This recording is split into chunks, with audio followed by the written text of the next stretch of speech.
Welcome to the Razzball Sunday Start Sit Show. Let the music play and we'll be with you in 2 seconds.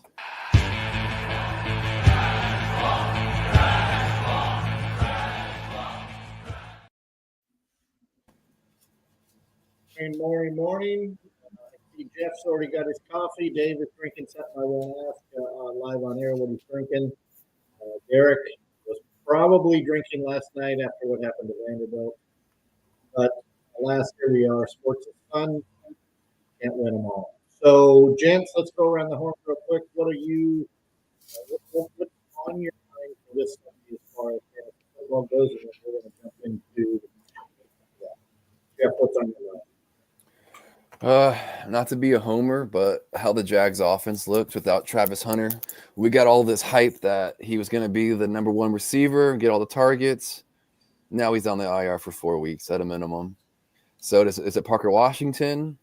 Is BTJ come back from last season? Do they rely on the ground game? Is this a Bashal Tootin game with ETN? So I'm curious to see against the Raiders coming off the bye and just kind of see how the Jags offense looks from a fantasy perspective. Yeah, for me, I'm looking forward to two of my favorite teams in action against each other, the Giants and the 49ers this morning. And then the game tonight, Seattle and Washington. I'm hoping for a high-scoring game with lots of offensive fireworks. Yeah, for me, last week we went through, we kind of noted amongst us that a lot of the games were obvious as far as winners and losers, and it turned out not to be. There were a lot of upsets last week. So wondering if we're going to see that again this week, looking at especially like San Francisco, Giants, Indy, Pittsburgh, those, of course, Jags, Raiders, KC, Buffalo, those games are going to be interesting to me. I'm wondering maybe Minnesota, Detroit as well, to see how all that turns out. Chicago, Cincinnati too, maybe another one. So Joe Flacco is playing. So yeah, a lot of uncertainty this week. I'm happy I picked the Ravens for my survivor pick, my poll, so I could just sit back and watch and maybe see a bunch of my competitors lose today. That'd be nice. But anyway, should be another fun week of NFL football.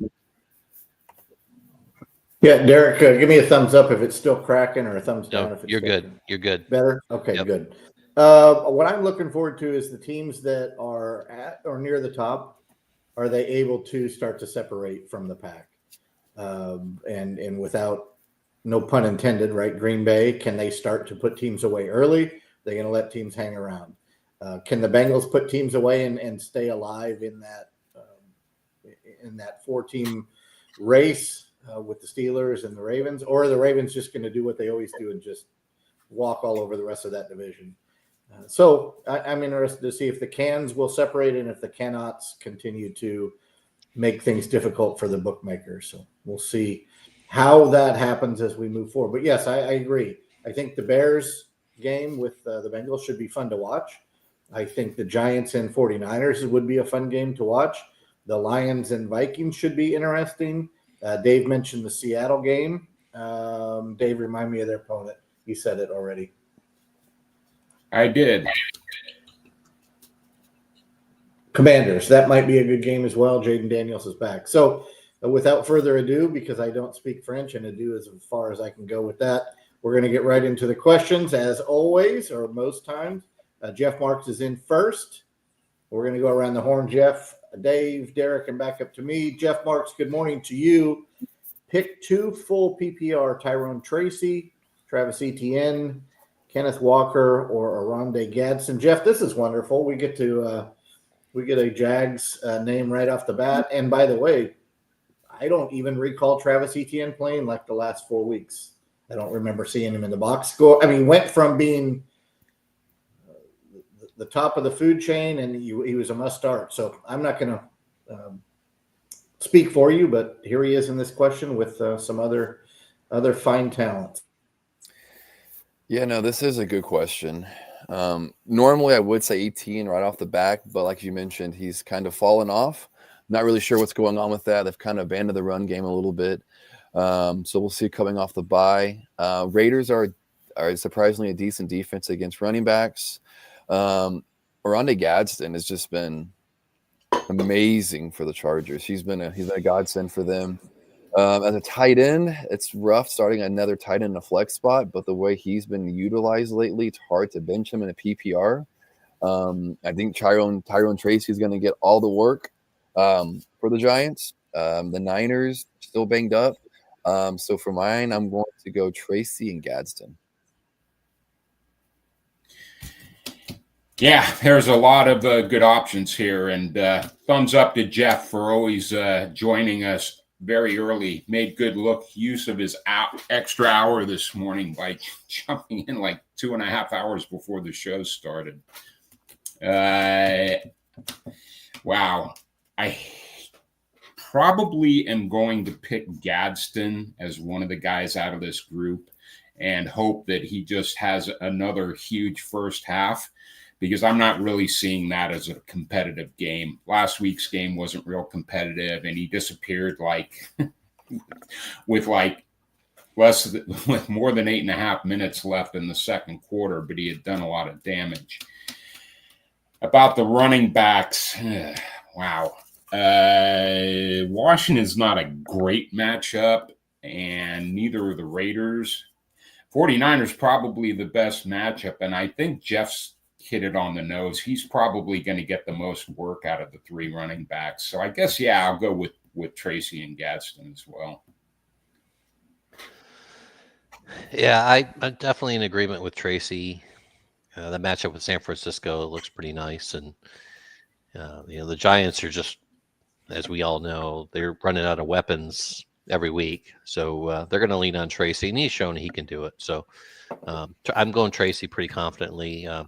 I'm staying away from Walker. That split backfield with Charbonnet. I just don't like that. When you've got some other good options. I'm actually leaning ETN here, coming off the bye. I know that and it's almost a three-headed monster back there, but they're coming off their bye. I'm going to expect them, of course, Travis Hunter, RIP Travis Hunter for at least for a while. But they're coming off their bye. I expect them to get some things, kind of go back to what was working for them early in the year, take the bye to kind of get that right. And ETN was really one of the things that was working for them.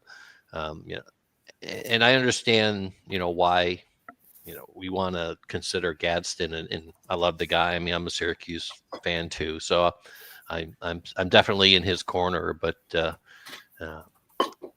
I just don't think he can continue to do it every week. I think he's definitely an exciting player, and I love to watch him play, and I even roster him in a couple leagues, especially Scott Fishbowl, which is very nice. But no, this week I think I'm just going to go away from him and go back to ETN and hope and expect the Jags kind of go back to that early season formula that was working for them. So I'll go Tracy and ETN. I am with Derek on this. I'm going Tracy because he's what they have right now. I'm going with ETN coming off the bye. They need to get back to basics a little bit. I don't trust Ken Walker, just like I don't trust Zach Charbonnet. Actually, I trust both if I'm an NFL team, but I don't trust either as a fantasy manager. And back to what Dave alluded to, if the Chargers get out early, and they should against the worst team in the NFL, then Gadsden may be just handing out Gatorade from the second quarter on. So give me the two running backs that are first for you, Jeff: Tyrone Tracy and Travis Etienne. So we're split. I think Derek and I have – everybody has Tyrone Tracy. Is that correct? Uh-oh. Yeah, Jeff, I'm listening. I'm going to switch to Etienne. Just looking at some more numbers. Over the last 4 weeks, the Raiders are giving up the 6th most points to running backs. And they've allowed 5 touchdowns in that span. So Derek alluded to it. Coming off the bye, Jags are going to get back to Etienne, and I think they've been playing poorly, it looks like, actually, surprisingly. So I'm going to switch to Etienne over Gadsden. All right, so we have 3 ETNs, 4 Tracys, And if I remember right, Dave sprinkled in a Gadsden for good measure. Gadsden Island. Gadsden Island. And Dave is starting Sunday by being interesting. Which is not a bad place to be honest with you. But No, Yeah. no, not at all. All right, I'm going to start at the bottom. Unfortunately, I'm not related to Todd Heap. We asked this question last week. Clearly, Travis Heaps was listening or listened to the rebroadcast on his own. Love when people understand our humor and that he's at least aged enough where he knows who Todd Heap is. So, good morning, Travis, to you as well.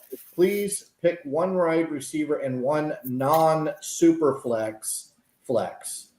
Diggs, Teteroa McMillan, T. Higgins, Aronde Gadsden, and Travis Etienne. I wonder if we're going to get a whole bunch of these Gadsden and Etienne questions. So, Jeff, over to you. The wrinkle here is that one of the players has to be a wide receiver, Diggs, Teteroa McMillan, or Higgins, and the second player can be any of the 5 that are listed. Yeah, this is a good question.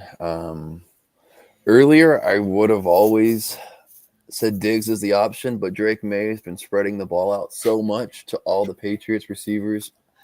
It's really hard to pick who's going to have the day for them. So I'm going to remove Diggs as one of my options, unfortunately, right away. Ted has not really lived up to the hype, unfortunately. I think for me, I'm going to go Etienne and Higgins in this one when it's all said and done. Yeah. What do you think, Dave? I'm going to deepen our disappointment because we didn't think you were related to Todd Heap. We thought you were a Todd Heap burner account. So, I'm crushed. So, but I'll answer your question anyway. I'm that nice a guy. I'm going to go with McMillan. He gets just tons of targets. Diggs is out. Jeff's right. There's no heroes in New England except for Drake May in that offense. So Diggs is not even a consideration to me. That leaves Higgins, Gadsden, and Etienne. Man, the Bears are actually not terrible against wide receivers. Wow. I think I'm going to go with Tet, and I'm going to go with Gadsden. Yeah, so I'm going to go with Ted as well. Even, I know they match up with Green Bay, and, we worry a little bit about the Green Bay defense, but they are surprisingly giving up the 7th most fantasy points to wideouts, and that's where Ted is. So getting most of his points anyway. So I don't mind that matchup as much. Actually, let me just check something real quick as I'm talking. For the other one, I am going to kind of go back to the last question, and it's going to be either between Gaston and Etienne, and I picked Etienne there, and I'm going to stay with that as well. Stay with that recommendation. So Bryce Young doesn't have an injury designation, so he's playing. That's a really good connection with Tet. So, I like Tet and then Etienne in the flex. I don't mind Higgins either, honestly, but with the AC joint sprain with Joe Flacco, older Joe Burrow, I guess, Joe Flacco. I don't mind playing him, if you need a wide receiver 3 or even a flex option, but it just gives me a little bit of a pause that he's not going to be slinging it, 45 times like he normally does. So gives me a little bit of pause on Higgins, but I don't mind that one either. But I just like Tet and Etienne a little bit better. All right, Derek and I are 2 for 2 for the reasons he spelled out. The game script and Bryce Young are going to throw the football. It may not be pretty, but that the game script tells me that they're going to need to. And this is a Matt LaFleur game to show that they can put teams away. So I think Green Bay is going to put their foot on the throttle and try to put up 40 today, a la what the Lions would do to teams or what Kansas City does to folks. So and also I think Butte is getting more activity, especially in the red zone, than Diggs is. I think this is a Travion Henderson day. So if there's Travion Henderson questions below, especially for a DFS, yes, fire him up today. I think this Jennings news is garbage. I think they've got to give the ball to Henderson at some point. And at this point, they can blame the injury and say, well, we had no other choice. So for that reason, I'm going to pass on the New England pass catcher. I'm going to go with Teterow McMillan, and I'm going to go with ETN as well. So Dave is still on Gadsden Island. Jeff, remind me, I think you went with Teterow and ETN as well, correct? I went Higgins. I think Higgins gets a TD today. Yeah, and Higgins did all of his damage on one catch last week, 1 for 44 and a touchdown. So That's all you need. That will tell you that that's many points on one catch. But fun fact, Jamar Chase, the last 2 games with Joe Flacco throwing him the football, has averaged 21 and a half targets a game. Yeah, I mentioned that in my tight ends column. And I've watched the games and or the highlights. I know you guys have too, right? You spend time doing the same thing I do, wasting our time watching football. But I would have lost that bet. I would have never thought it was that high. I think it's 19 in one and 23 in the other. It's just it's hard to compute, and I do numbers for a living. It's hard to compute that those numbers are actually real. Those aren't even video game numbers. Those are off the chart insane numbers for an NFL receiver. Yeah, Joe Flacco in a real NFL offense is a fantasy player's dream. Yes, he is. And think about this: there are NFL teams that don't throw 23 times in some games, and he's got that many targets in a game. Crazy, just off the chart. Okay, so we're all good with. I think no, we're not good with ETN. So Higgins, Teterow times 3. Dave, you went with Teterow? I went with Tet and Gadsden out on the island. We have 3 Teterowas. We have a solo Higgins. We have 3 ETNs and a solo Gadsden. Is that about put a bow on it? Yeah. I think it does. Sounds right. All righty. This is a fun one. I believe JETS, Jets, responds to many of our articles. I think that's who this is writing here. If it is, Jets, good to have you in. This is an interesting question because the names are all fantastic for fantasy football, especially with buys, especially with injuries, and coming off of bye week. So we're going to sit one of these, and it's not going to be pleasant because all could start. So, Jeff, I hate to put you, but you're in the first block. So tell me, of this group of 1, 2, 3, 4, 5, who would you sit, and what's the prevailing factor that has you sitting that player? Yeah, so I was looking ahead already, fortunately, with this question. 2 players already on top of the list to sit. It's Marvin Harrison Jr. and Juwan Jennings. Reason being is that Marvin Harrison is the afterthought with my connection of the McRib and brisket in Arizona against Dallas. And Trey McBride has gotten 31 targets over the last 4 weeks and Marvin Harrison 13. That's a crazy disparity. And obviously, with Jacoby Brissett, he's targeting his best playmaker, and that's McBride. So that leads me to wonder if Harrison's going to really be involved. But he's going against Dallas, which is a trash defense. So that kind of pushes him up a little bit. Juwan Jennings, he hasn't been targeted very often when he has been playing. Kendrick Bourne's playing well, and let's be real, CMC is their receiver, and that offense. And then Kittle is back. So with all of that to be said, I'm probably going to bench Jennings of them, but I don't love the matchup for Marvin Harrison just based on his quarterback situation right now. Yeah, for me, Harrison's in, Debo's in, and Sutton is in of these guys. My worry with Allen is a blowout in Tennessee by the Chargers.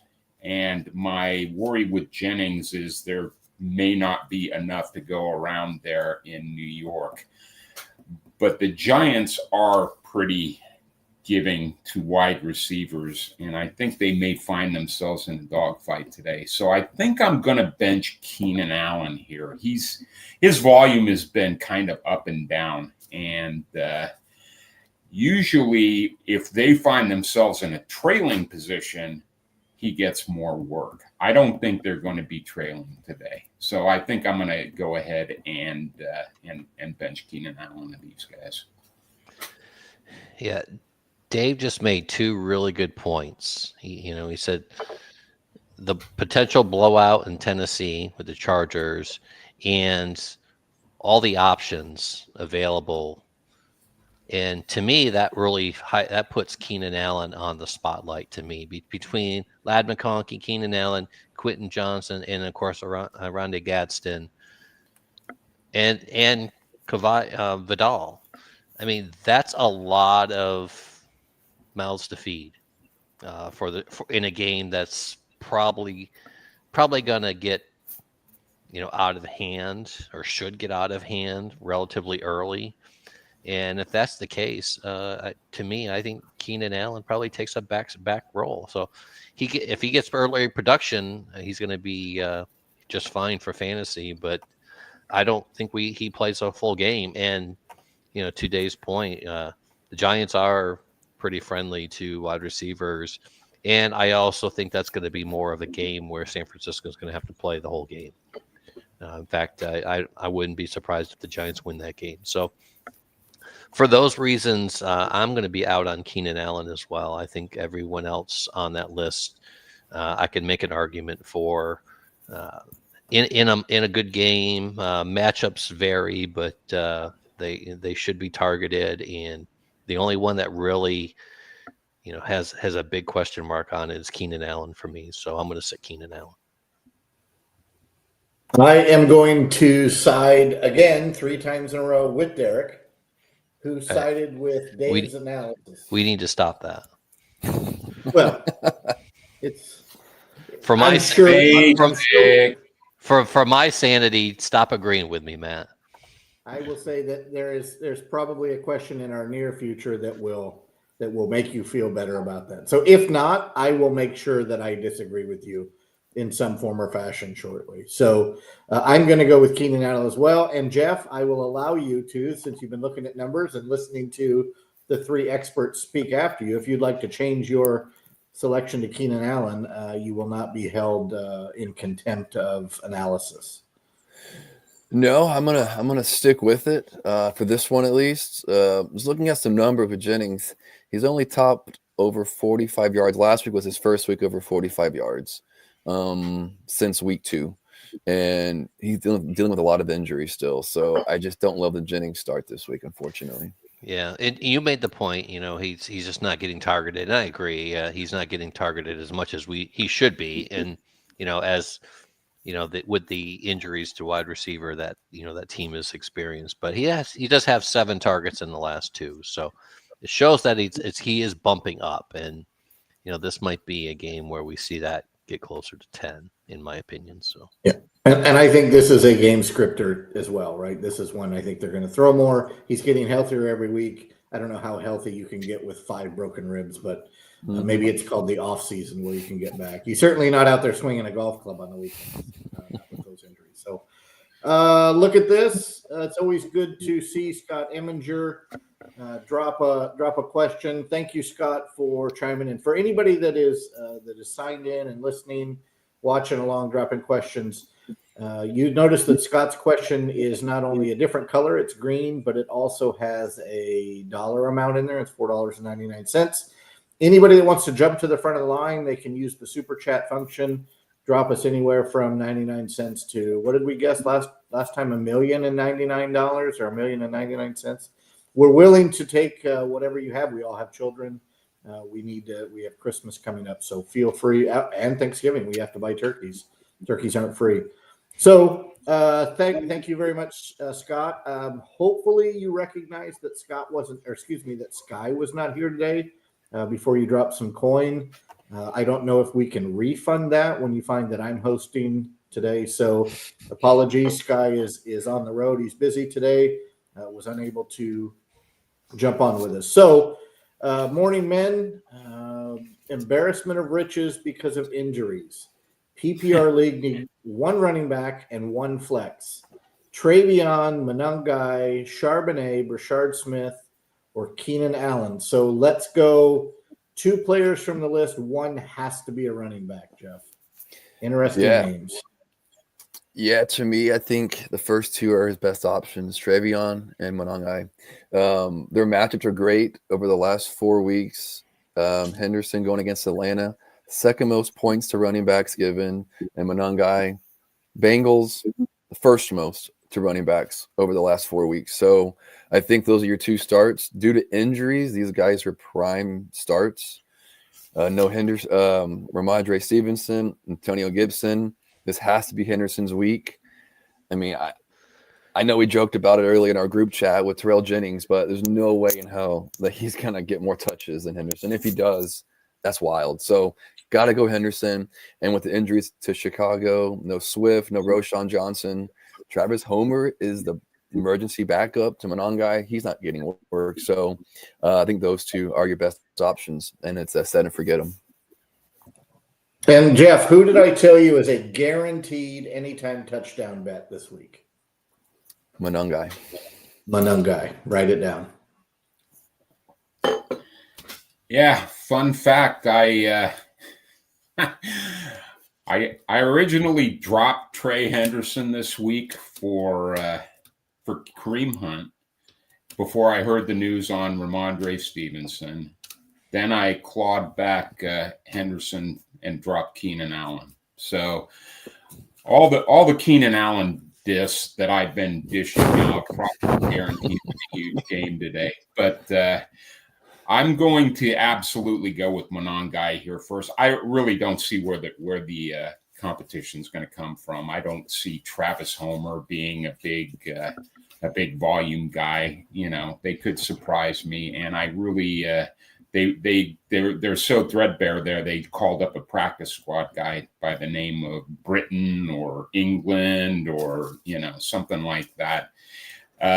So I'm gonna Monangai's my running back out of these guys, and I guess out of the rest of them, to me Smith doesn't get enough touches, even with the injury to Pacheco. I'm not betting he's gonna pick up a huge role. Allen, I've already said my distaste for today, and Charbonnet is probably going to split carries with Kenneth Walker tonight. So, yeah, I'm wait and see with Trey Henderson, but I'm gonna start him out of these guys. Yeah, I couldn't agree anymore. I'm totally in agreement. First 2 are the names. Monangai is the running back for sure, and I don't see how the Patriots could move away significantly from Henderson. So he's going to have at least a 50% snap share, at least. I can't see how he could have more than or less than that. Dave, were you going to say something? Actually, I was just kind of thinking, Terrell Jennings has been getting. I've seen some Terrell Jennings run on socials, but they're so bottomed out right now. They not only signed Dearness Johnson from the Cardinals practice squad, but they elevated him for the game. So I like Henderson a bunch. Yeah, same. I mean, Jennings will get some run for sure, but this has to be the week where, we've been waiting. Those of us, and I'm not one of them, but those of us who were on the Henderson hype train in the preseason and drafted him early and been holding him or dropping and picking him back up. I mean, this has to be the week that we see, what that investment provides. So he's got to be the one. But and we already talked about Keenan Allen, and I'm off of him this week as well. I don't hate Brashard Smith this week. I really don't. Again, we talked about Pacheco with the knee. He's already ruled out. So Smith should get an uptick in work, and he's active in the passing game, which is nice in PPR. So I don't hate Smith. I just like the other two running back options a little bit better. So I would go with Monangai, then Henderson, then Smith.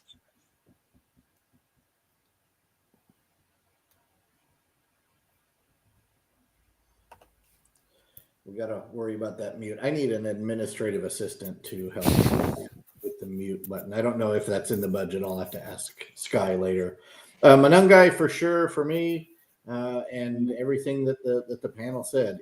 If Henderson does not get 51% of the snaps today, and that's at a bare minimum, then, this is going to sound awful. Somebody's going to cringe when I say it. So probably be Derek. Jeff will laugh, and that's why I love Jeff more than I love Derek. Dave will probably be agnostic to the comment. If Travion Henderson does not get half the carries today, 51%, it's clear that he slept with Mike Vrabel's wife. It's a fact. fact. I don't want to. I'm not trying to start anything. I'm not a rumor guy. But absolutely no other possibility. No, that's the one. And I'm going to go buy scratch offs later. So I just don't get it. Right? Had anybody raise your hand if you, honest to God, and all the writing we do, all the research we do, all the reading we do, and all the sharing of information. Raise your hand if prior to, say, Thursday of this week, you had ever heard of Terrell Jenkins. I mentioned him last week or the week before. Then I'm going to need you to take up fishing or billiards or Legos or something. I just mentioned him as a signee off the practice squad, dude. Well, okay, I'll give you credit. So you didn't really. So you knew the name, but I doubt that you like. Could you have named his college or what his skill sets are? I mean, I did. I had to go look it up. I still don't remember where he went to college. But where they played football before the NFL doesn't really matter to me. I couldn't name the college of Lamar Jackson. Louisville. Yeah. Okay. Wonderful. That changes how I feel about Lamar Jackson. Oodles. By the way, Mark Andrews sighting. Raise your hand if you signed Mark Andrews prior to the Thursday night game and fired him up. Yeah, Derek did. He's still taking his victory lap on. Well, it might be the only one with Mark Andrews, so I'll take it. Didn't he have like 2 or 3 targets? So good luck. Good luck catching that. That's right. Very efficient. 2 targets, 22 yards, and 2 touchdowns. So yeah, awesome. And has never met Mike Vrabel's wife. Yeah. All right, so we're going Henderson and Monangai, correct? Am I in agreement with everybody? I think so. Works for me. Perfect. All right, Scott. Sorry for getting a little off track there, and sorry for getting Dave mad when I suggested. Well, you gave him his money's worth. Yes, we did. That. Well, I don't know. He'll be the judge. We took up half the show with this question, so good one, Scott. We'll take it at this point. All right, Jets fan, after his who do I sit, and we kind of leaned into Keenan Allen, at least 3 of us did. One more. Do I sit Bo Nix in a super flex while starting Aaron Rodgers? I already have Drake May locked in at quarterback 1. Jeff, I think this is going to be easy for everybody, but we'll start with you. Yeah, I looked at this ahead again, and it seems pretty obvious. You have to go Bo Nix. He's just on a roll right now. I could see the caveat where you're interested about Aaron Rodgers. The Colts have given up the most yardage over the last 4 weeks of quarterbacks, but that's not enough for me to sit Bo Nix, though. So I'm rolling with Bo Nix. Yeah, for me, outside of best ball, I only have started Aaron Rodgers in one managed league in 1 week, and that was the week they played the Bengals. I know Nix has got a miserable matchup in Houston, potentially, but it's not miserable enough for me to go with Aaron Rodgers against Indianapolis. You know, the only situation where I see a big Aaron Rodgers game is if Indy blows out Pittsburgh, and I'm just not sure that's going to happen in Pittsburgh.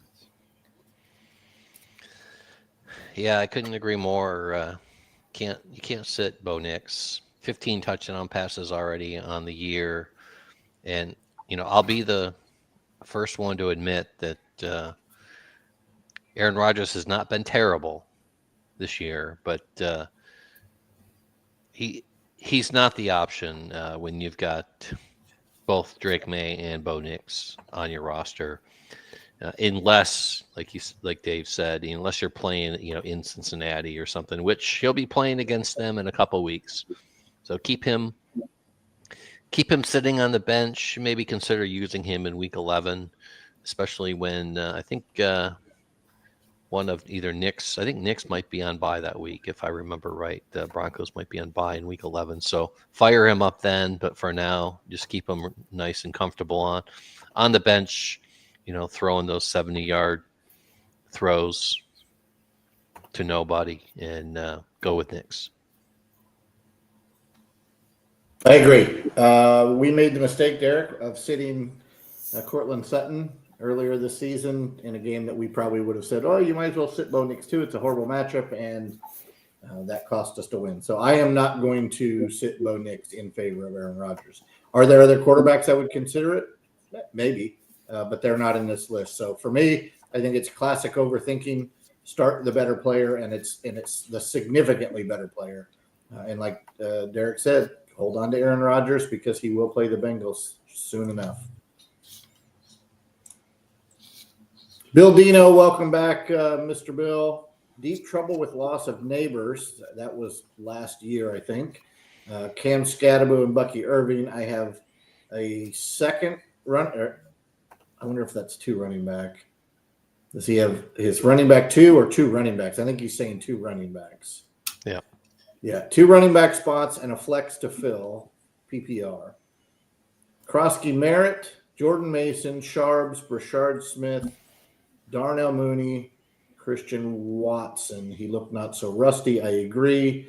All right, Jeff, pick two running backs and a flex for our good friend Bill Dino. Yeah, what's up, Bill? Good to see you. Great question. The first, I'm going to just take out Jordan Mason. I think with Aaron Jones back, I just don't love the matchup either. He's splitting carries there and touches. He's on the wrong side of that backfield for me, so he's already taking him out. Love Brashard Smith as a player, but I know he's gotten 4 catches, I think, for the past 3 or 4 games. But again, I know not enough touches to warrant a start. I think Bill's a must start. Just the Cowboys are just terrible. I'm sorry. That's the wrong game. Yeah, they play the Seahawks. Yeah. So I still like Bill. McLaurin is out, so he's going to get touches. Chris Rodriguez is a non-factor there. So I'm going to go with Bill, Charbonnet, and Christian Watson. I know it's kind of bold to go Christian Watson, but I just like the way he looked out there. Jordan Love looked his way. I mean, he got 4 targets, second on the team behind Dobbs, but I think that's his favorite playmaker. I think Matthew Golden is still a work in progress, unfortunately. So I think Watson is going to reassert himself as potentially the main target in that offense again with Love. So sorry, outside of the tight end position, which we all love, Tucker Kraft. But for me, I'm going to go Bill, Charbonnet, and Christian Watson.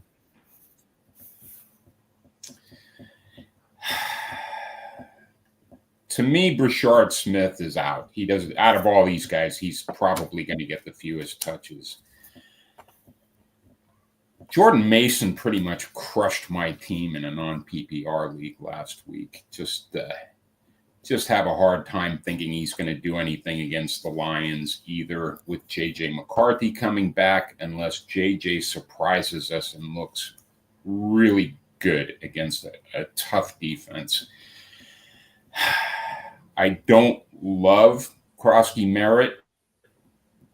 I think I'm going to go with Charbonnet as your running back. That leaves Bill, Mooney, and Christian Watson as your flex. I really have a hard time trusting the Packers offense for a guy. I know Watson looked real good against the Steelers last week, but the offense kind of ebbed and flows, and it looks like it might start ebbing and flowing around Josh Jacobs, Emmanuel Wilson, and Tucker Kraft. I think with Drake London back, I think I'm going to give Mooney a shot in New England as to me, he's always been a better wide receiver 2 than a wide receiver 1. And I think the Falcons may find themselves having to keep up with the Patriots today. So even though Bill's probably going to get more touches than Mooney, I think Mooney's probably going to do more with the ball if he gets the touches. So I'm going to go with Sharps and Mooney. Well, I feel like Dave gets another running back as well. So if he wants to put Bill in, it's a 2 Oh, okay. Yeah, you know what? Yeah, I'm sorry. I misread the question. Yeah, I will. With 2 running backs, I'm going to go with Krosky Merritt over Mason. All right, so that's Bill, Sharps, and Mooney, correct? Yep. Got it. Perfect.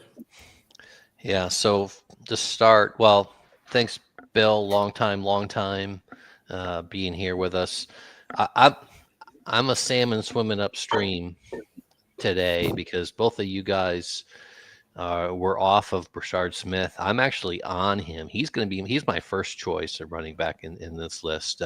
Again, with Pacheco out and his activity in the passing game, and I don't think Kareem Hunt is a full workload player. I think we're going to see a lot of Brashard Smith today. So give me him first and foremost. Seattle is the best in limiting design rushing yards per game in the league at 51 yards per game. And Bill's just not getting that many touches. I actually expect to see his backfield mate, who's more involved in the passing game, to be more productive than Bill. So I'm out with Bill. I'm out with Mason. So that leaves Charbonnet as well. I know, he's splitting carries with Kenneth Walker, but he's active in the game in both rushing and passing. He's getting into the end zone, whereas Kenneth Walker owners could attest to that he is not. So I'm going to go with Smith and Charbonnet as my 2 running backs. And I'm just off of Bill. Unless he gets into the end zone, I just don't see much out of him. And so for the flex spot, it leaves me with either Mooney or Watson. And I agree with Dave. I like the fact that London is back, and that opens things up a little bit for Mooney. Although the matchup's not great, but I like that one better than Watson. So I will go Brashard Smith first, and I'll hang off that limb with that one. Charbonnet and then Mooney. Well, Derek, I hope the limb has some girth to it because I am going to be sitting on it with you. Feel free to use girth at your leisure in conversation today. I want it to be Bill, Dave. I would rather be on the limb with you, whatever that means. I want it to be Bill, but I watched the game last week, and it almost as if he was just falling into the line. And maybe that's more on the line than it is him, because he's had flashes. He's looked really good for 2 in 2 different games. And I want it to be him. He's a fun story. Eckler going down was painful. It probably doesn't help him moving forward. But I want it to be Bill, but I am going to go with Brashard, who's going to get probably slightly more touches than Kareem Hunt. Kareem Hunt has not had more than 2 targets in any game this year. And he's had actually a majority are 1-target games, and he's had a 0-target game. Smith could factor into the short screen game. I think the Chiefs are the number 1 screen team in the NFL. And if you watched Rashee Rice and Travis Kelce and Juju Smith-Schuster, right, they're not going downfield as often as they used to. Odd man out is going to be Hollywood Brown with this quicker offense. And I also believe that Mason is out for me. I'm with you there, Dave, that he was brutal last week. So he probably is the single reason you lost your game last week. If you would have had somebody with a floor, it probably would have been a different outcome. And it was for me in the league. So give me Charbonnet to fall into the end zone once and to have just as many touches as Walker and to be more productive, right? We want a touchdown. And as much as I want it to be Watson, Jeff, I'm going to lean into Mooney, who looked lost last week. But I think that game's going to be a little bit more competitive. So give me Charbonnet, Richard, and Mooney. Derek, I promise we will find something we disagree on soon enough. Yeah, just one extra little nugget on Bill. I mean, I picked up McNichols in one of my leagues. He was just sitting on their wire. And it just came down to the fact that over the last 3 games, he's had 13 targets. And if you look at Bill, he's had 4. And that's just so important, especially, again, in PPR. But it's so important when we have a Commanders team playing a really good Seattle team. And it's if the game script gets out of line or out of whack for Bill, or just to get a running back out in space, it's going to be McNichols, not going to be Bill. So unfortunately, I mean, he has flashed, like Matt said, and seems to be a likable guy to kind of rally behind. But for fantasy, especially this week, it's just hard to see that he's gonna come out with a monster game. Okay, guys, I feel like an idiot for voting for Bill, but F it, I'm still on him. That's what makes you interesting, Dave. Let's do it, Dave. Let's do it, Dave. Let's stick together on our island. Derek and Mini Derek are having a great time. Well, we both know, and it's timely, pun intended to say it, but a clock is right twice a day. A broken clock is right twice a day. So, Matt and I, we might get a couple of these right. So hang in there, Bill or Dave. You're probably going to be rubbing some of this in our face later, and that's okay. And Derek and I have, I don't know, between 5 and 10 parlay slips that we can show you that we are not always right. In fact, I'm not sure we're right very often when it comes to those. So feel better about your pick, and Bill will go for 132 today. And then you can circle. really don't think that hard about those things, guys. All right, look who's checking in. The former boss is here. Bob, thanks for checking in with the super chat. Again, for those of you that are listening in or following along, super chat is a way for you. I'd like to answer this one. We'll allow him to ask a question. You will allow it. Perfect. Mm-hmm.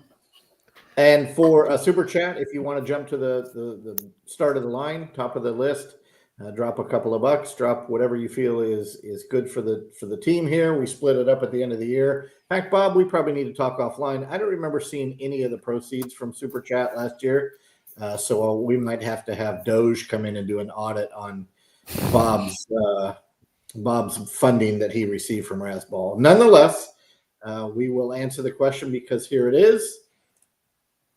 Half PPR. Before you read this, you guys, there's great names on here, but I don't know if any of them are a great start. Hence the question. Half PPR, which means Bob plays half of a fantasy football league each weekend. Should he start T. Higgins, bad out wide matchup, which Derek will let you talk to your tool that you provide shortly here with if it is indeed a bad out wide matchup, or pivot to one of the following: Romeo Doubs, Xavier Worthy, Darius Slayton, and that's probably because Bob's a homer, Giants homer, Alec Pierce, or Kendrick Bourne. Jeff, over to you. Yeah, no, it is a bad matchup for Higgins. When you look at the numbers for Chicago, the 4th fewest out wide, but the only guy I would probably consider would be Worthy. I'm still trying to look at some numbers, but I think I'm just going to roll with Higgins in this one still, though. The only other guy I would consider would be Worthy. Yeah, I agree there. It's every time I say something bad about Pierce, he winds up with a 50-yard reception. But I'm out on him. I don't trust Bourne enough. I don't trust the 49ers offense enough. Don't trust Slayton enough. Never know what's going on in Green Bay. Dobbs does get targets. So, I would consider him. I would consider Worthy, but even in a matchup that's looking like it could be bad, I'm going to go with the more talented guy. I'm going to go with T. Higgins. Yeah, so Bob is the architect of our slot versus wide tool, which I'm working this year. But so he knows how to look at the numbers better than as well or better than any of us. And to ask this question, I mean, Bob knows that T. Higgins is more of a slot receiver, and that's not a fantastic matchup for Higgins this week.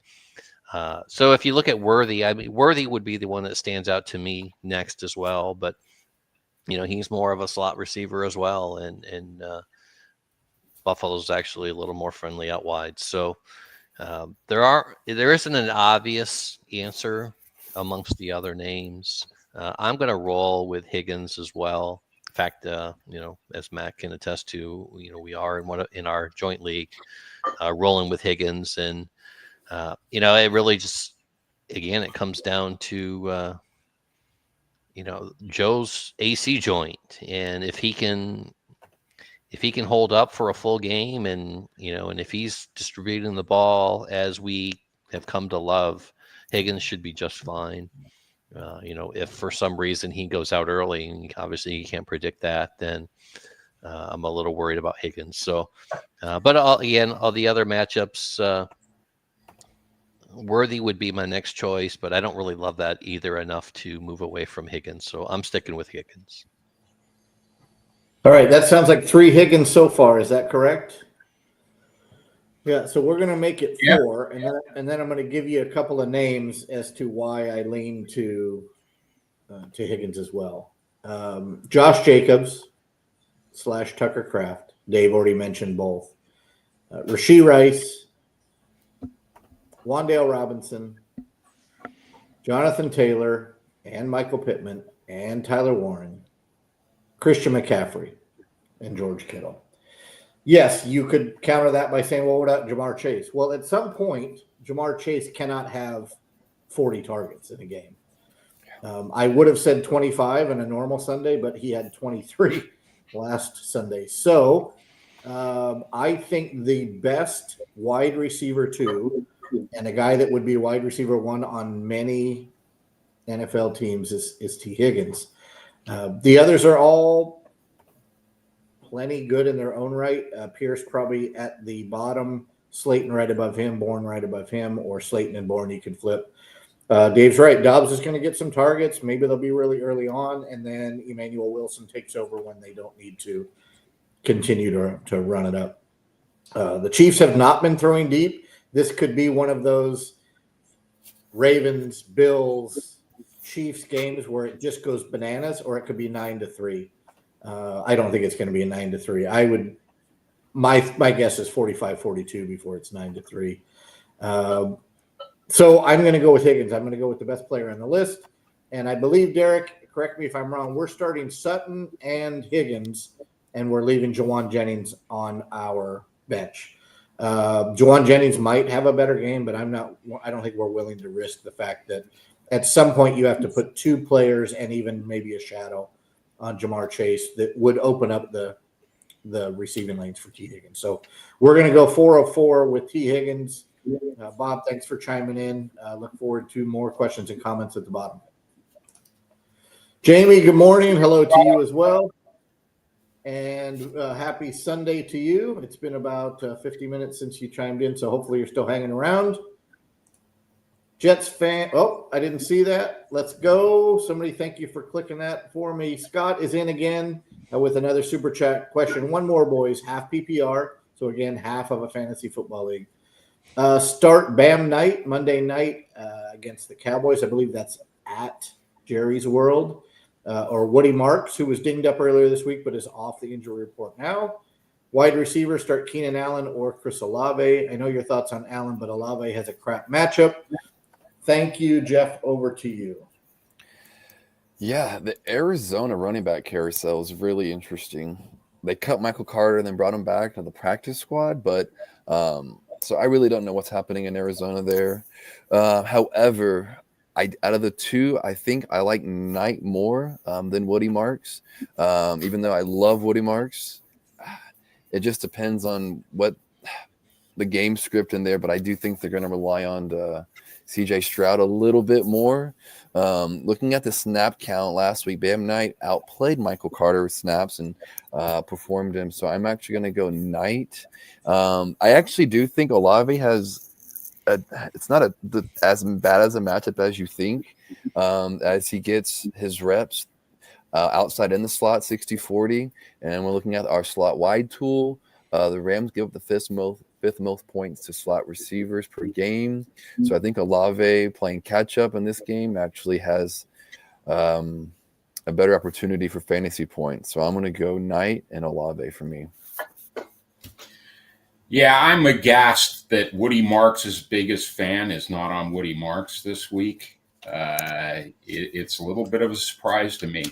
I'm not really that worried about Michael Carter. Apparently, Amari DeMarcado is out of the doghouse for dropping the ball on the 1 yard line in front of the end zone. They, like Jeff said, they cut Michael Carter so they could bring him back on the practice squad. They are going to activate him for tomorrow night's game. That's just too much of a carousel for me. I think if the Texans are going to move the ball against the Broncos, I think they're going to need to do a few dump off passes. Their offensive line isn't great, and the Broncos front seven is just phenomenal. So I'm going to take Marks there in half PPR. I think he will be active in the passing game.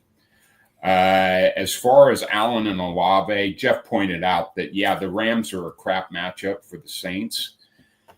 And the last time I assumed that the Saints would throw the ball a lot to play catch up, they ran the ball down the Bills' throats. But the Rams have a much better run defense than the Bills do. So I think they are going to have to throw the ball a ton. You can beat the Rams in the passing game. I just don't think Allen's going to have the volume with Olave. So I'm going to go with Marks and Olave. Yeah, if it wasn't for the fact that the Cardinals were playing the Cowboys, I would divert to Marks. But I can't pass up that matchup. Yeah, as the guys have already alluded to, the Cardinals' backfield is a mess. I mean, we really don't know what's going to come out of that. But as we've seen, there's plenty of food on the table when you're for our fantasy players when they're facing the Cowboys. So I'm going to roll the dice and go Bam Knight on this one. This might be the last time he's used this year, other than an emergency situation. But this is the matchup you want to use it. So I'm going to roll. I'm going to wait. I'm going to roll him out against the Cowboys, and I'll see what I can take. And as far as the wide receiver, I'm going to go Olave as well. And I understand the hesitation there with a new quarterback, but we did see in limited actions he chucked the ball 30 times, so he's not afraid to throw it up. And we're not. Go ahead. 19 minutes, 32 dropbacks. Yeah. Give me that. Right. And so, and we're not talking about playing him at quarterback, but we are happy. And I don't care if he throws 3 picks in the game, but if he's throwing that kind of volume, a lot of them are going to go Olave's way. And so I will take, especially even though it's a half PPR, I will take that volume. So I will take Knight and Olave in this one. Well, I don't know what's happening, but Derek and I agree again. It's Bam Knight at Dallas. At this point, the Arizona backfield is a question mark. It's crazy. It's all over them. And I've already said it and forget it in another league. I'm not going back to look at it. It's Bam Knight for me, and I'm going to take the volume with Olave. So each time we agree it's getting to taste more and more like bile. It's probably best that one of us sign off this podcast altogether to keep the friendship together.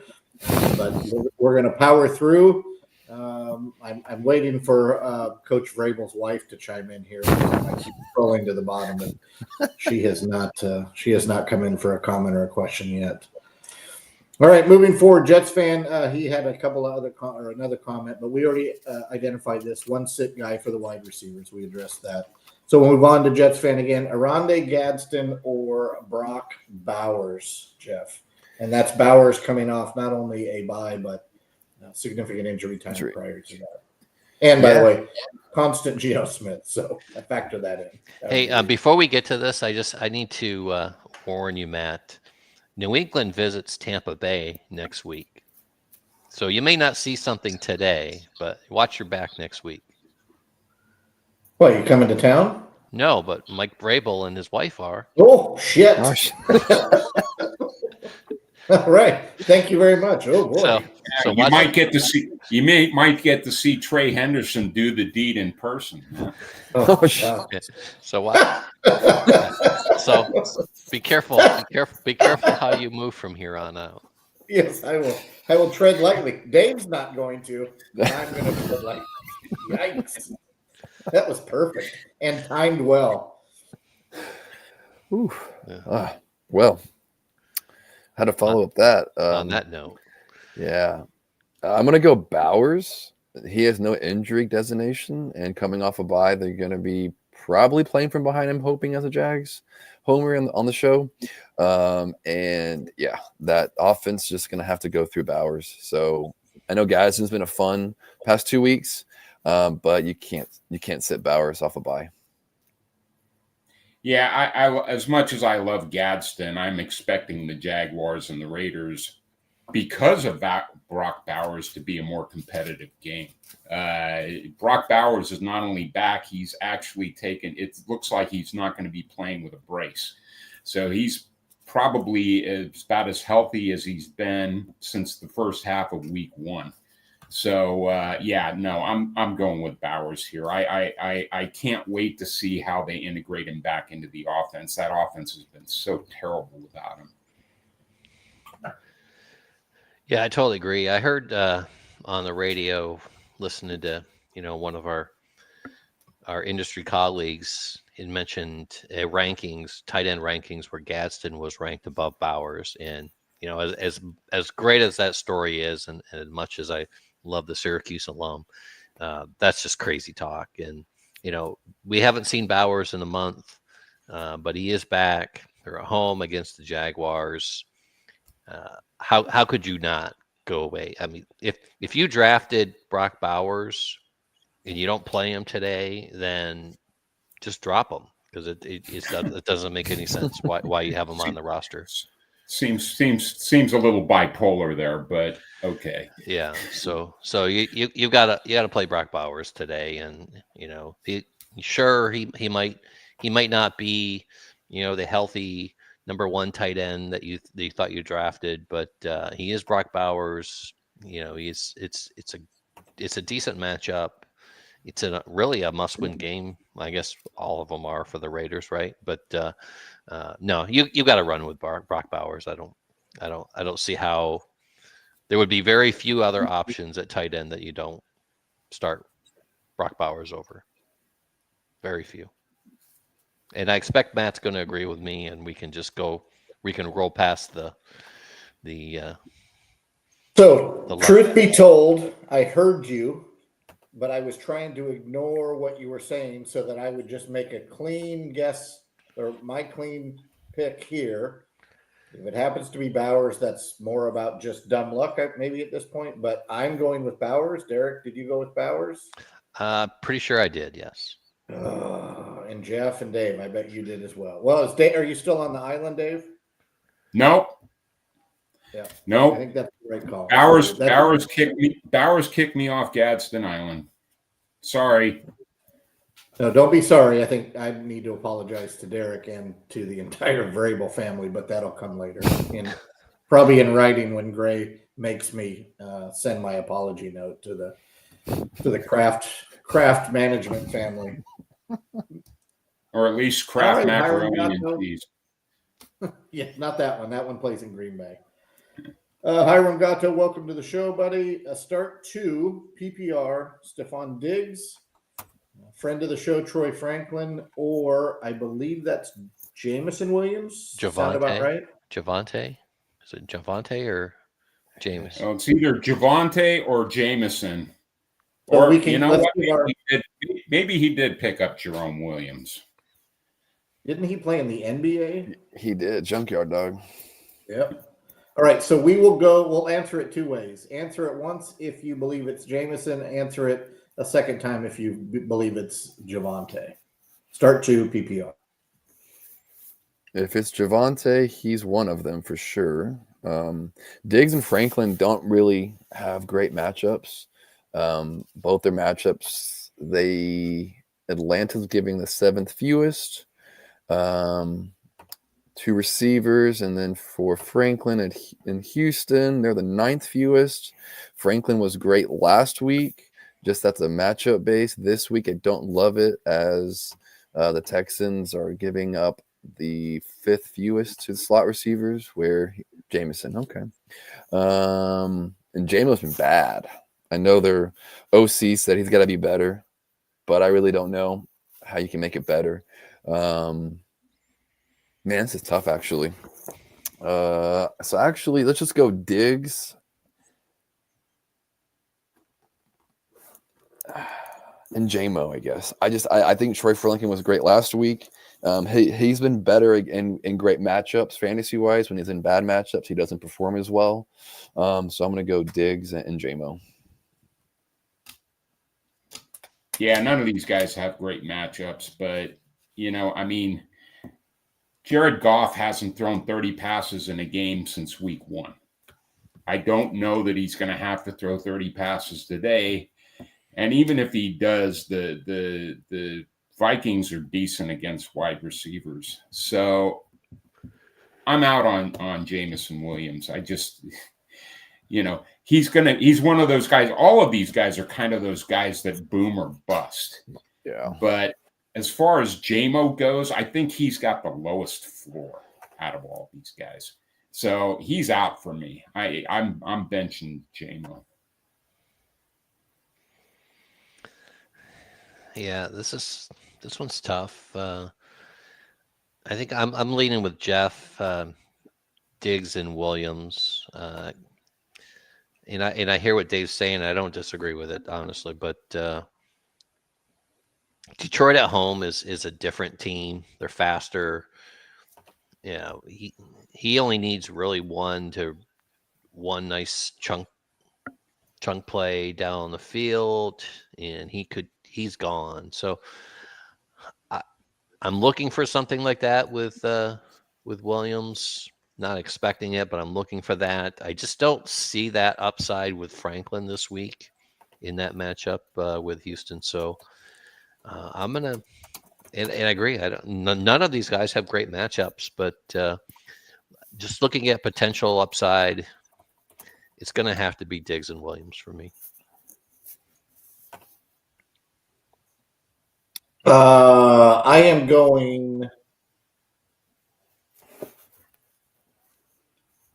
Diggs and Franklin. I think Sutton gets the coverage that he doesn't want in Houston, right? Jeff knows who the defensive back is in Houston. But I think Franklin gets he doesn't get the attention that Sutton's going to get for the majority of the game. And give me Diggs as my other player. Jeff, you've got one question left in you. All right. Have we hit all the super chat? I believe we have. Scrolling back up to find official Sava J. Is that right? Have we said hi to Jamie yet? Yep. What's up, Jamie? Yeah, Jamie's been out for a while. Good to see you back, Jamie. All right, Jeff, last one for you. Well, this is a quick one. You might be able to squeeze in two. Yeah, I think so too. I'm going Tracy. Just Tracy on this one for me. Pretty self-explanatory, hopefully. Nice and clean, nice and easy. Yeah, I'm going to go Tracy as well. I think he'll get the most touches out of all these guys. Yep. Make that 3. I totally agree. Tracy with the volume. Yep, make it 4. All right, Cosmo. Good morning, gents. Good morning to you. Half point PPR Shards or Pollard. Woof. Could also pick up Spears instead if we think he's a better play. Derek, you can answer for me because you already know what my answer is going to be on this one. Jeff, do we like Shards or floor Pollard? By the way, that floor is now, I think, pretty much in the basement. So Yeah. Shards, Pollard, or do you make a move to pick up Spears? And if you do that, would you be willing to drop one of the 2 players he's got listed above? Oof. I'd love to hear what Derek has to say, but honestly, out of all those guys, I prefer Spears. Who to drop though? I don't know. I wouldn't. I would say just drop Pollard. I think Spears is gonna just take that backfield now. Yeah, if that's your take, then Pollard's the obvious drop. I'm just not sure that's true. I don't really want to drop either one of those guys, but I do like Spears coming on. So I'm probably still in on Sharps or Pollard. But if you need a guy for the future, I would probably pick up Spears and drop Pollard. If you think that's where the Titans are leaning, that's the obvious choice. Yeah, I'm right there with you guys. I think Spears moving forward is the name out of these 3 that you want. If you're opposed to dropping Pollard, then Charbonnet's your play today. But I'm playing Spears in 2 or 3 leagues this week as a flex option, and I like him even this week and especially moving forward. I like him over Pollard, so I have no problem dropping Pollard for Spears. At worst, it's you're trading one for the other. I mean, it's the same same style chair in a different spot. So at worst you're moving, laterally. So, but I don't think it's that. I think you're actually moving forward with the Spears. So, yeah, if I could interject real quick about Pollard, according to, I believe it was Diana Rossini, teams have been inquiring about Pollard's availability in trade. So yeah, I agree. I was thinking about that this week. I really, you hear people talking about Breece Hall moving. I actually think Pollard is the name that gets moved. I don't see why he would stay in Tennessee. Now, good poll, Dave. I think that's a great observation. Jeff, what you got? You called timeout. Is that 20? Is that a full or is that a 20? I got a full here on that. No, Diana Rossini, she's on my shit list. I don't understand. Uh-oh. She's calling that BTJ is on the market. No, why would the hell the Jags trade him after Hunter is on the IR? Could be a season, just 4 games, but she doubled down after Cohen came out and said, no, we're not trading him. He's on a team-friendly deal still for 3 more seasons. Why would they trade BTJ? So are her sources accurate? So that to me, that's credibility issues there. But that's a shock. That's a shock take, and obviously it caught a nerve with our Jags homer. But no, not that does to me. That doesn't take away with Dave's point. Yeah, I definitely think Pollard, if he's not moved by the deadline, then obviously Tennessee either overvalues him or people are just bargain basement offers his way, and they just felt they should keep him. But Pollard should definitely be moved. And Tennessee can survive without Pollard because they have a guy like Spears. Pollard's not the answer to get them over the hump of having 1 win. Cam Ward might be the answer, but he's going to need more help. And a guy named DK and a guy named Ridley may not be the answer. So they're going to need as much draft capital as possible. And again, Pollard's not the answer. And at his age, not that it's an elevated age, but NFL running backs have a shelf life. Pollard is probably nearing that shelf life. Spears is younger. He's more. He's a better pass catcher out of the backfield. He's more electric. And I would say if they get something in the 4th round, they're probably going to take it. They won't. I don't think they'll get anything in the top 3 rounds. But a 4th round pick is probably going to get it done for Pollard. but Pollard's going to go to a situation where he's not the starter unless it's a place like Kansas City and they really just trust his skill set. But I don't see it happening. Yeah, Really. at 28 years old, Pollard's got another year on his contract too, and it's actually, I mean, I don't know the breakdown, but he signed a 3-year, $21.75 million contract. So, if you just average that out, a $7 million contract for a running back for next year is actually pretty team friendly. So and I believe Javante's 1 year with Dallas was $3 million. Yeah. So yeah, I don't. It doesn't seem like there would be any contract barrier to move him. It just makes sense. And I mean, again, and this just we got away from the question here, but it just reinforces that Spears moving forward is the one that you wanna own. Yeah, and so my answer is I'm starting Spears over the other two, and I think that's we're consistent there. All right, Jeff, have a good season. If you need to drop or if you have another comment, feel free to hit us up. Yeah, one last thing. Best throwback uniforms today. What do y'all got? Is Green Bay wearing the 1923s? That's the one. Look at the helmet. That helmet with the fake leather helmets, that seals the deal. It's awesome. It's absolutely out of this world. To see those helmets. Now, I don't know what it's going to look like on Fathead Dobbs, but we'll see. It's Savion. Yeah. Oh, that's gonna be awesome if he has a fake leather cover for his fake leather helmet. That would just be that would be Hall of Fame worthy. Yeah. And it would be in the Drip Hall of Fame. Jeff, look that up. You have young ones. Yeah. Oh yeah. And the blue jerseys with the yellow on the sleeves and the numbers is actually, it's very simple, but it's a nice design. It's good colors. I like it. I liked when they wore the all whites, but man, that helmet is just out of this world. To me it rivals the creamsicles for sure as throwback goes. I concur. But creamsicle goes back 50 years. You're talking 102 years to go back to the 1923. So, all right, Jeff, have a good Sunday.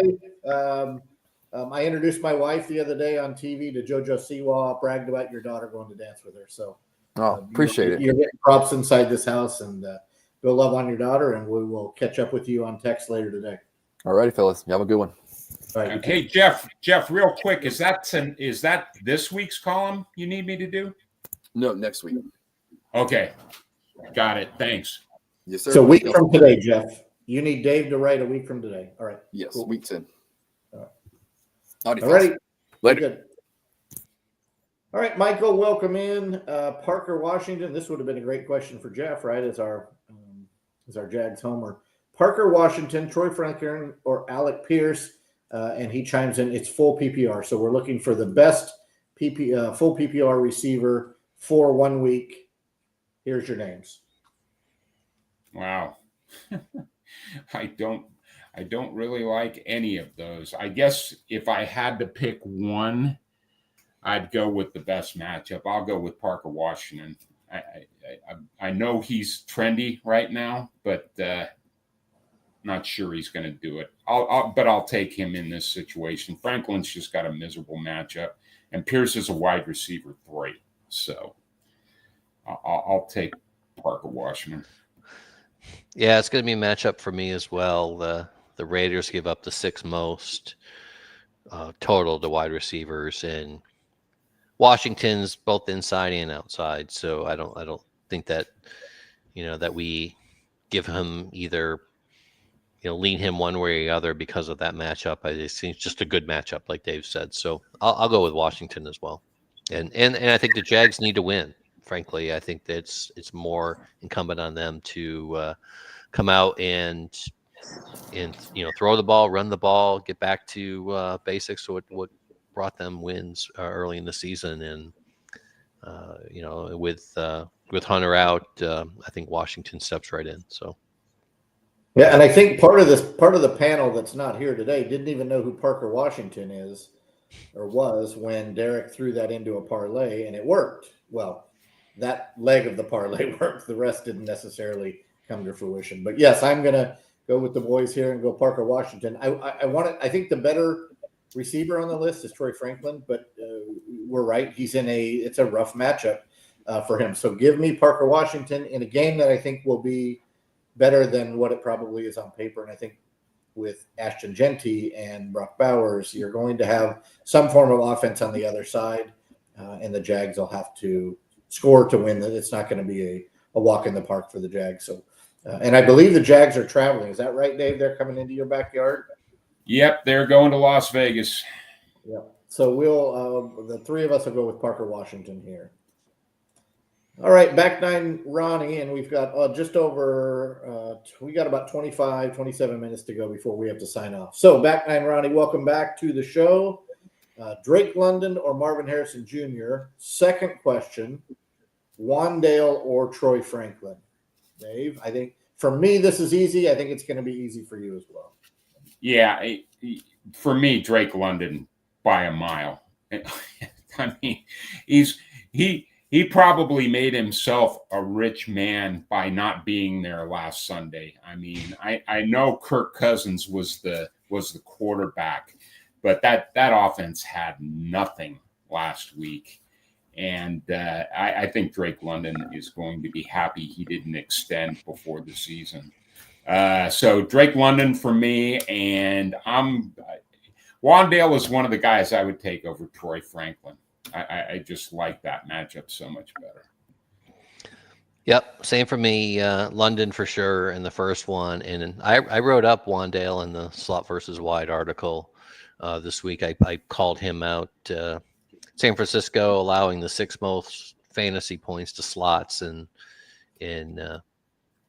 Wandale scoring 82% of his points there. So that Dave alluded to the matchup there. It's a great matchup on paper for Wandale. San Francisco coming across country for the Giants game with a defense that you can throw on. So yeah, give me Wandale for that one as well.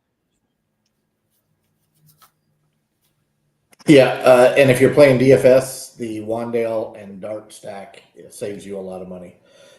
So yes, I'm going to go with Wandale for the second part, and I'm going Drake London, very easy for me. I don't mind Harrison, but if you're going to pick one, it's absolutely Drake London for me. Yeah, I get the question because Dallas is just a terrible pass defense, but I'm not reaching up that far to play Marvin Harrison. Yeah, great point, Dave. And same to you, Ronnie. Have a great morning. Good luck moving forward. Michael, my other team, Io Manor or Parker Washington, full PPR. Dave, I'm going to answer before. I'm still going Parker. I'm not going into that Tennessee offense at all. If I can stay away from it. Yeah, the one of the worst offenses in the league. In fact, maybe the worst offense. I remarked in my column this week that the Titans make the Jets look like the 2007 Patriots. They're just a terrible offense. So it's easily Parker Washington for me.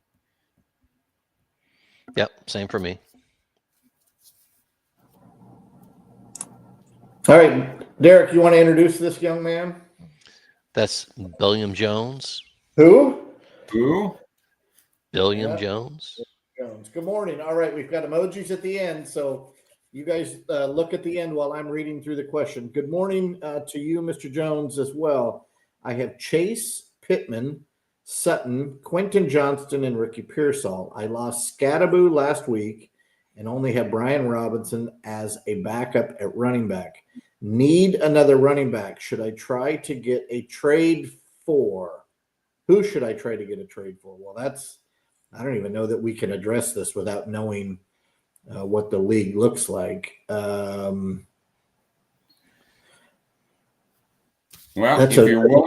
if you're willing to give up Chase, the sky's the limit, right? You know, I would even throw out like a CMC or a Jonathan Taylor offer if that's what you want. I mean, you've got decent enough wide receivers that, you know, you could shoot for the sky with Chase.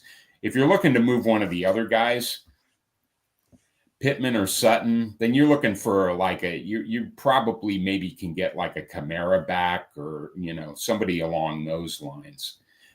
But, and who knows when Pearsall's coming back. They keep putting him on the practice participation report and he doesn't practice. So, I mean, probably your best chit is Chase. I'd shoot for the sky. Yeah, and another way you could look is there's a number of running backs coming back pretty soon between Bucky Irving, Trey Benson, Omari and Hampton. None of them should be on the waiver wire, but perhaps you could pry one of them loose somewhere, with Quentin Johnson or something, just to give you someone to rely on moving forward. I would look that way as well. Don't discount that. Maybe get one of those injured backs that are due back in the next couple of weeks. Yeah, I don't know, Derek. We're sharing notes clearly. I was considering moving Quentin Johnston for a name like Trey Benson as well. So that might get you somebody that needs a wide receiver. You might be able to get Trey Benson, who's not active right now. Omari and Hampton's going to cost you more, but Johnston with the touchdowns, especially if the person that you're trading with only looks at the overall stats and doesn't look at the trends week to week. Or go out on the wire and look and see if Tajay Spear is out there. I mean, he's, we addressed that a few minutes ago. He might still be sitting out there on your wire. That one might not be a bad guy just to have on the bench too, to plug and play if you need him. And Bam Knight might be on the wire. Monongai might be on the wire if your league is sleeping. He shouldn't be, but he might be. Tyrone Tracy might be on the wire. You just never know. I would go scour the wire. And Mr. Jones, if you have some names that you see on your wire, put them in the chat here, and we'll address those here in a moment. So let's get to his second question. Do you play Quentin Johnson over Sutton, Chase, or Pittman? I will answer for the panel. No, you do not. No. That 0 last week was jarring. Yeah. Cosmo is back. Sutton or Monongai, half-point PPR. Feels like a dumb question, but the matchups, I don't know that this is a dumb question. Dave, over to you. Yeah, I'm not sure what's dumb about the question. Are you thinking that sitting Sutton is dumb? I don't really love that matchup in Houston. I like Monongai's matchup against the Bengals much more. So if you think that's the dumb part, then be dumb. I'm going with Monongai. Yeah, same for me. I think Monongai is the play here. And just the fact that it's a half PPR makes that even a stronger, take for me. So no, not a dumb question at all. I think go with Monongai, go with the volume, and you should be in good shape. That makes 3 of us. I don't think it's dumb. I think the reason you might think it dumb is because Sutton is an alpha wide receiver 1, and he has put up good statistics. But in a half-point PPR with a guy that's probably got a chance at 1 or 2 touchdowns against a very porous Cincinnati defense, I think Monongai is the guy. Now, ask this question next week, and it might be dumb. But the question this week is not dumb. Swift comes back next week. The Broncos have a better matchup. I don't think it's a dumb question either week, but it's certainly dumber next week. But we don't call anybody dumb on this show. Well, the panel is free to call me dumb because I've more than earned it at this point. So they usually keep it to themselves, but whatever that is, I have certainly earned it. Uncle Ted, what's y'all's thoughts on Clyde Edwards-Helaire? Derek, you want to own this one? This ought to be fun. Well, I was due to time purposes. I'm not going to elaborate too much other than unless I'm in the deepest of deep leagues, I'm not even considering him at this point. Dave, what do you think about Clyde Edwards-Helaire? They signed him off the practice squad, but, he's probably not only going to be behind Hunt and Rashard Smith, but he's also probably going to be behind Elijah Mitchell. So those are my thoughts. Unless Andy Reid Coles and Andy Reid, and Clyde Edwards-Helaire takes over the backfield. The only pump the brakes nervousness for me would be now there's too many names that are recognizable, but I'm with you guys. My thoughts are I don't have any positive thoughts to share on Clyde Edwards. Now, if Uncle Ted is in a position where he's considering CEH to pick him up, I have to bet there's better names to consider on the wire. Just don't go down that road. I know he's a recognizable name. He's done a few things here and there in the past. He wasn't on an active roster for a reason. He hasn't played a snap this year. Just go a different way. Yeah, he was a first round pick that couldn't even make the Saints. So, I mean, no. That's my thought. Yeah. No that's the strongest no, and we all agree. Jerry Fort. Jerry Fort. Are we going to hit Uncle Ted? Let's see what. I'm sorry. I'll be glad to watch it, but it's not going to be because he's on my bench. Yeah. And I'm happy to admit being wrong if that does happen. Now, if you want to put a flyer, prop bet on that, knock yourself out. But don't clutter your fantasy roster. Throw him in a GPP. Yeah, there you go. Perfect. Yeah, or a $5 first touchdown bet parlayed with over 1.5 touchdowns, and you could pay your mortgage off with that. But yeah, because the reason they let him go in the first place because he couldn't get in the end zone. I think Derek and I rostered him and then traded him. What did he went? He had the 3 touchdown game. We sold high. And never looked back. And that was not last year. I think that was 2 seasons ago. Yeah. That's been his biggest fantasy contribution in yes, years. To our team was 3 touchdowns, and then we jettisoned him immediately. Jerry Fort, 2 questions. Is the D is right next to the S on the keyboard. So I'm thinking that's Daniel Jones. And Daniel Jones or Dak. Yep, and then Nix or Darnold. So let's assume 4-point passing touchdown and assume 6-point rushing touchdown. There it is.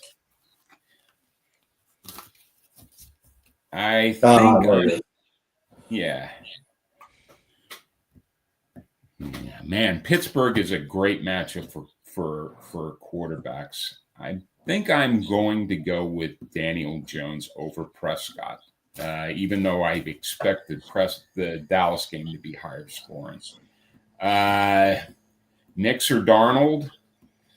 Never know what I'm going to get with Darnold. I know the Knicks matchup is pretty bad and the Washington matchup is pretty good, but I think I still got to go with Knicks. Yeah, for the first one, I don't think you can go wrong either way, honestly. But just to maximize, I look at Daniel Jones, and he's been incredibly efficient. He's getting touchdown passes every week, but he's only thrown over 300 yards once. And ironically, that was against Denver. But I think I'm just, for upside, to maximize quarterback points, I think I'm going to lean Prescott tomorrow night. In Dallas. I mean, in Jerry's world, looking flashy and putting up a lot of yards, a lot of points, and a lot of offense is how Dak makes his money. So give me Dak on that one. And then for the other one, I don't mind Darnold as well, but to me, it's going to be Nix, just like Dave said. The only argument I have against Daniel Jones is I do not believe that Indy's going to need to throw the ball in the second half. So I would lean to Prescott, who I believe is going to throw no matter what. And I'm with Dave as well, right? As much as I like Darnold, he seems to be a scary start anytime he's thrown out there. And I believe Nix is the better player right now. And I think that Denver is going to attempt to throw against Houston. And Houston – at some point is going to have to bend, if not break, on defense, right? You can't they're not the 85 Bears where they can play a flawless defensive season. So I'm going to lean towards Prescott but I have no issue if you start Daniel Jones. And I'm going to lean to Knicks pretty heavily, but I don't have a solid argument for Darnold other than he just makes me slightly uncomfortable. That's it for me. All right, Epic Fail, welcome in. Good to see you. Need tight end and defensive streamer, or no, tight end streamer, I'm sorry, this week. Theo Johnson, Juwan Johnson, and Evan Ingram. David? Wow, there's no real great matchup among those guys. So in an equal world, I'm going to go with Evan Ingram. Yeah, interesting. Yeah, I agree. They're all kind of at the same level, unless one of them gets into the end zone twice. There's probably not going to be much variation between all three of them. I like Theo Johnson just a little bit more than the other two, to be honest. His last 4 games, 7 targets, 4 targets, 7 targets, 4 targets. So what do we think he's going to do this week? The matchups, it's not great, but it's not awful either. So again, and they lost. We talked earlier. Giants lost one of their playmakers, so they're gonna need to look somewhere else. And Johnson's a big tight end, good hands, can get down, get in the middle, maybe get behind a linebacker. So I'm gonna lean Theo just a little bit, but I don't think any one of these is really stands out as heads and shoulders over anyone else. I agree. Now, if you're looking to save a couple bucks in a GPP, DFS-ish situation, Ingram's the most expensive, then Theo, then Juwan. So if you need to save $200 or $300, I believe Juwan's the answer. He's the least expensive. Ingram is the best, quote-unquote, NFL tight end from the list. And again, I lean into the best player on a list of bad matchups. So give me the best player I perceive to be the best player to be Ingram. And I believe somebody mentioned, not on this show, but on another, that Tyler Shuck is 26 years old. Does that ring a bell? And that he actually threw collegiate passes to Juwan Johnson at one point. Probably threw collegiate passes to Jerry Rice at one point. He is 26 years old, yes. Yes. And so if you look back at where he played, I believe he actually had a situation where he was throwing to Juwan Johnson. So that's the fun part of this story, which is, I don't know how fun that is for anybody. Maybe it's not even fun for me, and I'm the one talking about it. I'm with Dave. I go Ingram.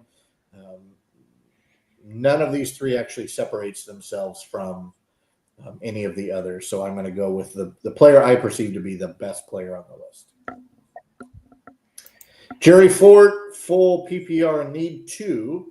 Sutton DK, Wandale, Bam Knight, Tyjae Spears. Well, there's some interesting names for you to shuffle about, Dave. Take a deep breath, I guess, or a drink. Or need 2, Sutton DK, Robinson, Bam Knight, and Spears.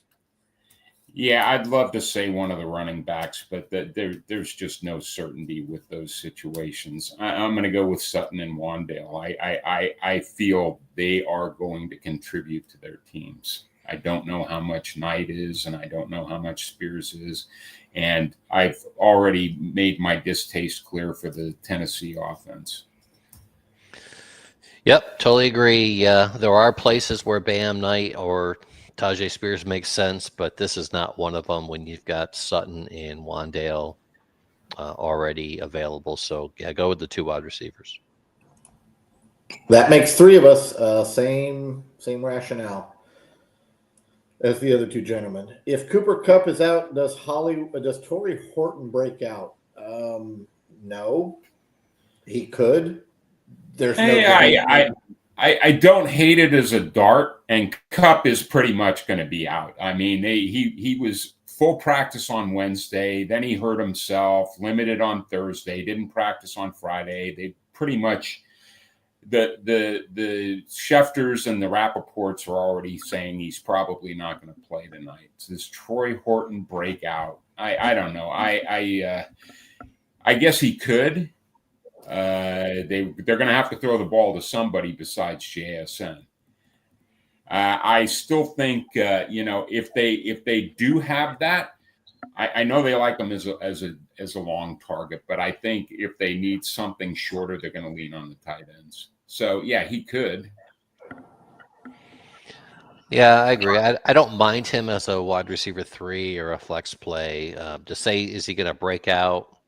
I'm not going to go that far, but I don't mind the play if you need a wide receiver 3 or a flex play. And you've heard us talk about some of the other names, so I don't mind Horton. In fact, I picked him up in one league this morning just for some additional bench support. I'm not going to play him this week, but I don't mind him if you need it. Yeah, I'm the same. Breakout. If we knew if he was going to break out, then we wouldn't be on this show. We'd be sipping libations on Gadsden Island, right, Dave? Yeah, well, I'd be taking your pen and emptying your bank accounts. So yes, and we won't do that. Well, first of all, don't waste your time. it's not worth the potential jail. That's funny. All right, Bob, you're always welcome. We miss you. Come in anytime. Dave, I will let you address this next gentleman in whatever fashion you would like. Hey, what's going on, Bob? You keep sneaking up on us at the top of the Razzball chart, so keep it up, bud. It's good to see you. Thanks for coming by. Also, thanks to Bobby. It's always good to see you, brother. Yeah, and I'm wondering if we're not setting Linus and Razzball yet, but yeah, we are going to be real soon. So this isn't one of those, but here's Bob's question for us. Dobbs or Jennings? Dobbs or Jennings? Ugh. Love the Jennings matchup. Not real crazy about the Dobbs matchup. I guess I'm going to go Jennings here. I think Dobbs may be a safer floor play, but I think Jennings probably has a higher ceiling. Yeah, if we had confirmation on the fathead leather helmet, maybe I might. Then to the moon. Yeah, but we don't have confirmation on it yet, so we just have to go on the matchup, and to me, it's going to be Jennings as well. I can confirm if they're wearing those uniforms, he will have the fat head on. But I'm not going to force you guys to change your answer because the right answer is Jennings for me as well. So we're going to go through. That's from a Packers fan. I can't wait to see it, but boy, oh boy, it's going to be. And I wonder if you could, can you go online and buy the big ass fathead helmet? I don't think so, but wouldn't that be something to put on your in your trophy case? If they have one of those fat heads you stick up on your wall of Dobbs in the 1930 whatever it is uniform with all the accoutrements, then that's what I want.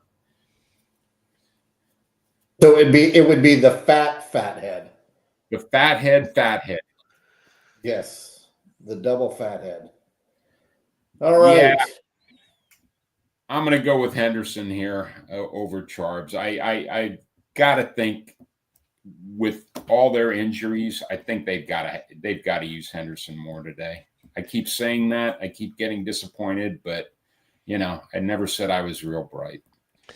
Yeah, I agree. I mean, if there's going to be a week that we're going to see it out of Henderson, it's got to be this week. So give me at least the most confidence that we have going in. It's got to be this week. So, again, don't mind Charbonnet at all, but yeah, just what should be a volume game. Let's go Henderson. It is Henderson for me as well. Hiram checking in. It was Jameson, not Javonte Williams. I think we answered that just fine. Jamo does well against the Vikes. Yeah, I'm not. Savage loves that. We know he is a Lions fan as well, but I'm not paying up for that floor zero. The Quentin Johnston zero. Yep, and Travis Kelce was the #1 fantasy player in 2022. So, let's leave the past in the past. I agree. All right, quick quiz. Dave, I don't think you were live with us when this happened. Derek, look at the name, Dylan Fink. Go back into your time warp. Tell me why that name rings a bell here. Well, and why this time of year is important. oh man, you got me. I'm gonna just pass it back to you. All right, you remember last year when we had a young man come in and he was trying to win his home family league. Oh, I do remember him. Yes, Yep. is that Dylan? And he had his mother and in-laws or something. He was Yes. making a trade with his in-laws or something. Yes, and I believe in that trade may have been Mark Andrews, who then went on to catch 11 because they were touchdowns? Baltimore fans or something. Baltimore fans, yes. Yeah, I do remember. Was that Dylan? That's awesome. I'm almost positive. We'll see if he's still tuned in, but I'm confident that is our boy Dylan Fink chiming in. Good pull. I hope it is. Let us know, Dylan, if you're around. All right. So the question is, full PPR, one flex, T. Higgins or Tucker Kraft. He has Warren already at tight end. Wow. Embarrassment of riches at tight end. Projected to be close matchup with my opponent. Dave, what do we think? Well, #1, I do agree with Warren at tight end, but I also agree with Tucker Kraft as the flex. I like Higgins. There are some at least yellow flags there in that matchup. So yeah, give me Tucker Kraft versus Carolina. The Carolina is easier to beat in the middle of the field than they are out wide. Yeah, and I'm not scared at all about starting a tight end in the flex. And in this case, this makes a lot of sense. So yeah, I'm gonna go with Kraft in the tight ends or in the flex spot as well. I'm going to do the same. I'm going with Kraft. I believe that is the smart play. Now, Kraft may only play 2.5, 3/4. Same with Tyler Warren, but I think they're the best players on the list. All right, boys, we have about 5 minutes. We're going to jump through this last small group, and then we're gonna sign off.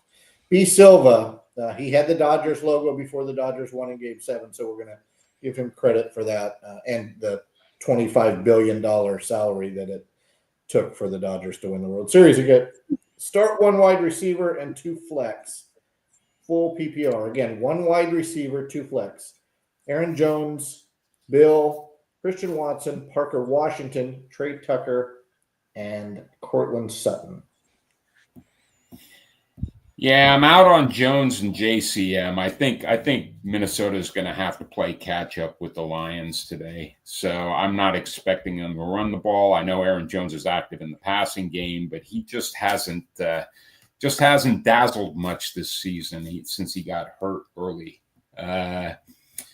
So I definitely going to go with Washington, and I think I'm going to go with Trey Tucker against Jack. I'm going to go with both the players in that game.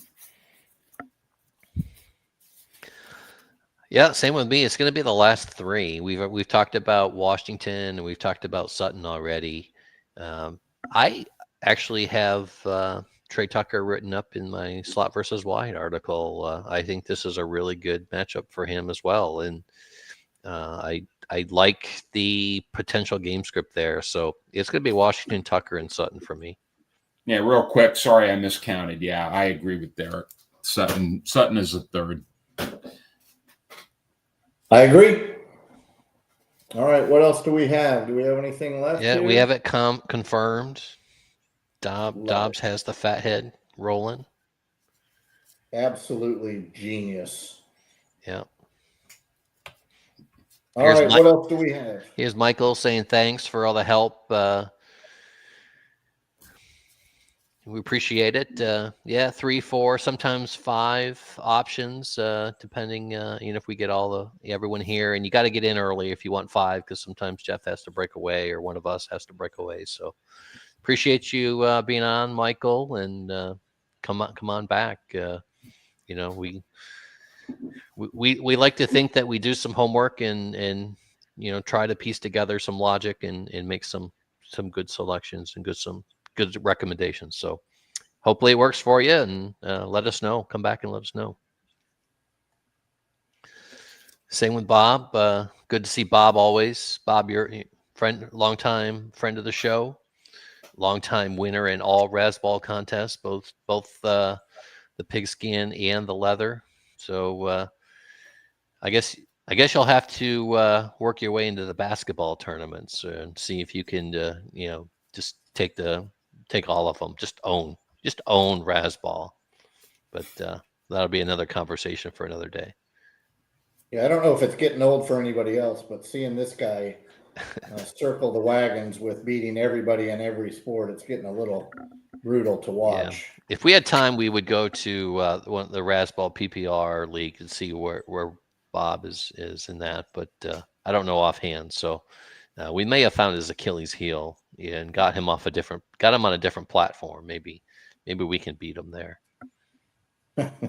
I kind of doubt it. All right, go ahead, man. I'm going to look it up here. See. All right, Butte or Jennings, Dave, you and I real quick. Yeah, well, half PPR, I'm going to go with the guy I think will get the volume, and that's Jennings. I'm with you, Jennings as well. Pitts or Laporta? Yeah, Pitts for me. They just not enough passing volume in Detroit, and I just don't see that changing in today's game against Minnesota. I'm going with Pitts as well. All right, last one. Little nosy. We're going to still go with Pitts. Yeah, I get what he's saying there. He doesn't want to start two Lions. I've just never agreed with that assessment. I'm the same way. I think you can start Gibbs and Amon Ross St. Brown and Sam Laporta and Jared Goff, which I did in Scott Fishbowl, and ran it all the way into just about the ground, and it was awesome last year. But all right, Derek, did you find anything, or are we going to run it out of here? I did. Bob's still on, so we'll let him give his injury updates here. And while you look at that, I will report that Bob is 4-4 in the Razzball redraft PPR league, so he's mid-pack still. I am one of his victims, however. Yeah. I think I may have been one as well. Well, you are leading that league, Matt. So we'll just leave it there for. Yes, please do. Thanks. All right, Derek, you want to run us out of here? Yeah. One last thing. Thanks for being with us. Come back again. Obviously, we have a lot of fun doing this, and hopefully, we give some pretty good advice. So, I think we do all right. But all right, good luck to everybody. This is the end of our show today. Hopefully we'll see Sky and Jeff back next week. For Dave, for Derek, for myself, thanks for tuning in, and good luck with your fantasy lineups. Go win all the money today.